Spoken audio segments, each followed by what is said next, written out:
Hello, Digital Nation. This is Mark P. Okus. You can call me Mark with a Q. I host 3 podcasts on the internet.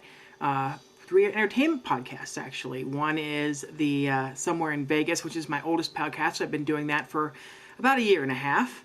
I had stretched out to Sin City Sessions, which I've been doing that one for about a year. And I just launched a new one back in December called Katie 80, which is an 80s retro show back in December. A little bit about the history about how I got into this.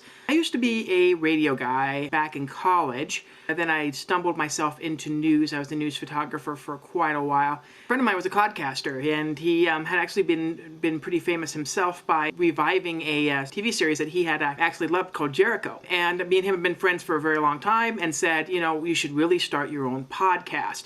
And, I certainly said, I agreed. I'll use some of my entertainment connections to get to that situation, because at that time I was working in Vegas at a TV station, and there's a lot of entertainers that I had access to. And basically, I tried his show, got some of his listeners to listen to my show, got a couple of friends that also did podcasts on the same website to attend. And so my podcasting career was born, and it's really been interesting. We've had some of the greatest guests in the world, some musicians, some of my comedians on, very hilarious comedians, actors, a variety of people have been on the shows once in a while, and it's been really, really fun. I broke a little bit of entertainment news back in January when I had Eddie Money on the show, and he admitted his daughter got a DUI over the weekend, and no other media outlet had that information. I looked it up on the internet, nobody else had it. Page 6 took me up to the next level, pretty much. So it was pretty interesting to see that happen as well. And the idea of people being out there and having contact out there, I mean, MySpace, Facebook,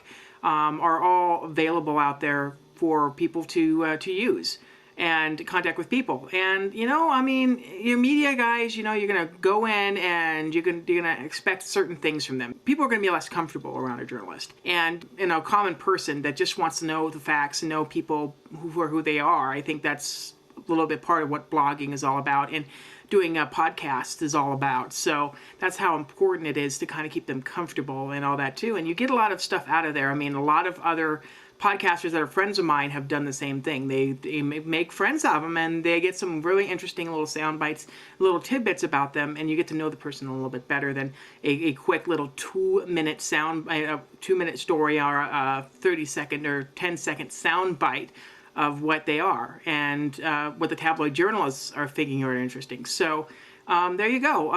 It's been very interesting, and I hope this piece turns out to be very, very good. And any more information, you know how to get a hold of me. So see you, Digital Nation, and definitely check out my podcasts.